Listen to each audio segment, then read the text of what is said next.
teman-teman, hari ini aku mau ngebahas ulang tentang cara perawatan Pleios meliae. Dulu aku udah pernah ngebahas tentang habitatnya seperti apa, cara ngerawatnya seperti apa. Nanti aku taruh linknya di deskripsi, siapa tahu ada yang belum nonton, boleh ditonton. Aku mau bahas ulang karena aku masih dapat banyak DM dari teman-teman. Mereka cerita kalau mereka itu ngerawat Pleios gak pernah bisa survive lama, selalu busuk. Nah, di sini aku mau ngebahas 3 hal penting menurut aku dalam ngerawat Pleios. Yang pertama penyiramannya, yang kedua suhu, yang ketiga kelembapan. Nah, untuk penyiraman, ini ya contohnya. Kalau penyiraman mereka itu sebenarnya 1 tahun nyiramnya 3 kali aja itu juga udah cukup. Jadi mereka itu tanaman yang amat sangat jarang disiram.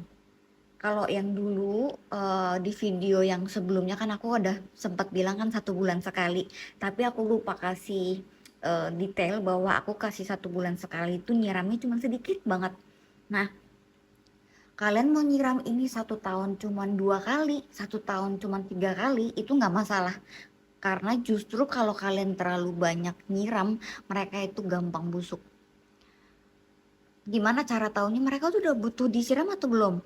Nah, ini contohnya, ini kan dia padat banget nih. Ini nggak perlu kita siram, biarin aja. Ini kita nggak perlu siram. Yang perlu disiram itu, nih contohnya. Sebenarnya kalau yang kayak gini ya, kan dia lagi split ya. Sebenarnya nggak perlu kita siram sih. Ini buat contoh aja.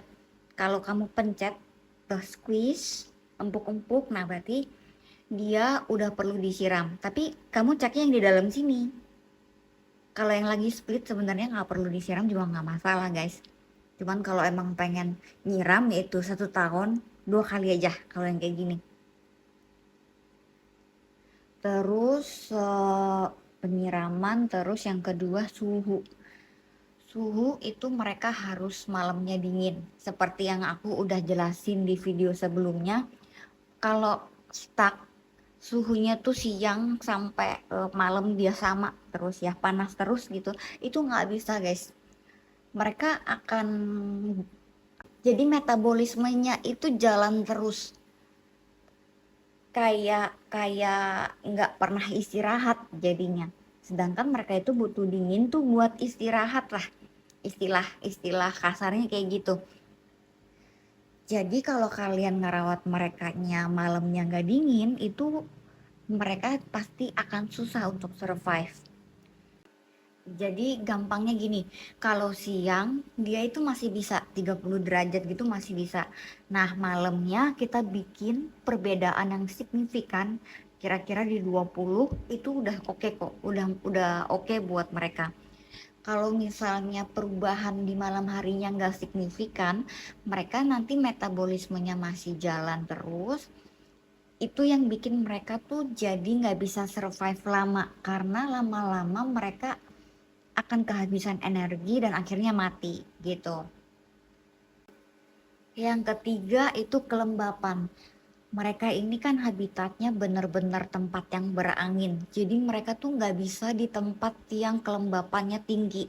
Jadi usahakan banget mereka ditempatkan di tempat yang tidak lembab. Mungkin ada teman-teman yang tinggalnya di dataran tinggi yang kalau malam sampai berkabut, berarti itu kan kelembapan udaranya tinggi. Nah, Pleios nggak bisa dengan kelembapan udara yang tinggi seperti itu.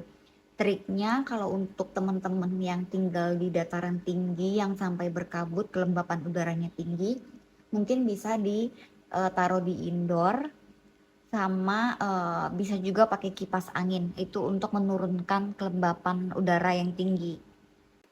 Nah, sekarang aku bahas gimana cara aku ngerawat mereka. Karena aku tinggal di perkotaan, aku di Jakarta, jadi suhu siang dan malam itu perubahannya tidak signifikan. Jadi aku ngerawat mereka indoor pakai grow light, malamnya pakai AC. Jadi kalau siang itu suhu di 30 derajat, Malam itu bisa di 20 sampai kalau subuh itu sekitar 18 derajat Celcius. Sama di samping rak tanaman ini aku kasih kipas kecil, itu kipas akuarium atau kipas komputer. Nah, aku pakein kipas itu untuk menurunkan suhu panas sama untuk menurunkan kelembapan. Perawatan aku buat Pleiospilos yang baru datang, ini setelah aku bersihin, aku pastiin kering, terus aku celupin akarnya ke Radix Hormon. Radix Hormon ini tuh racikan pribadiku. Ini fungsinya untuk mengurangi stres pada tanaman yang baru datang. Mereka kalau dari pengiriman itu pasti kan stres. Jadi ini tuh fungsinya untuk mengurangi stres sama untuk merangsang tumbuh akar baru. Nah, ini aku tinggal celupinnya beberapa detik aja udah cukup. Habis itu ditanam. Setelah ditanam, ini aku pilih media tanamnya yang memang udah lembab. Habis itu udah nggak aku siram lagi.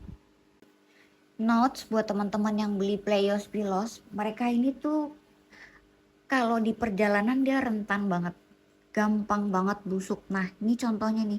Ini sebenarnya pas aku beli, mereka itu kulitnya badannya tuh 3. Nah, ini aku kupas semuanya bagian luar karena pas datang itu sampai busuk. Aku ada foto, mungkin nanti aku bisa masukin ya fotonya ke video. Bagian luarnya tuh pasti kayak gini nih kalau di pengiriman. Apalagi kalau yang pengirimannya jauh. Nah, kalau misalnya ketemu nanti yang aku kasih foto itu yang kayak udah mau busuk, udah mulai-mulai jadi air, itu better langsung dikupas aja. Ini contoh yang aku nggak kupas. Nih, empuk-empuk gitu dia. Karena menurut aku yang ini masih aman, masih oke. Ini contoh. Ini sebenarnya ada badannya lagi, terus badannya busuk. Badannya busuk. Aku mau coba selamatin tapi ternyata nggak bisa nih. Busuknya udah sampai dalam. Kalau teman-teman nanam mereka di media tanam yang kering, ini waktu baru datang terus ditanam mau disiram nggak apa-apa. Siram 1 kali aja, siramnya juga nggak usah banyak-banyak. Aku udah pernah search tentang penyiramannya mereka ini. Kalau orang bule sih kalau dia baru datang katanya baru datang terus ditanam walaupun dia split gini, disiram 1 kali aja. Waktu baru datang siram 1 kali, udah habis itu leave it. Baru akan disiram nanti setelah 4 atau 6 bulan ke depan. Dicek aja karena kan kondisi perawatan masing-masing orang beda.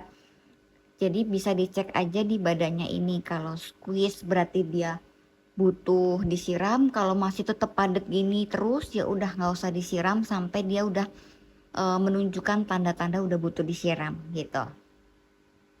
Oke, segitu aja cerita-cerita tentang cara aku ngerawat Pleiospilos. Semoga ini bisa ngebantu teman-teman yang ngerasa kesulitan untuk ngerawat mereka ya. Oke, thank you.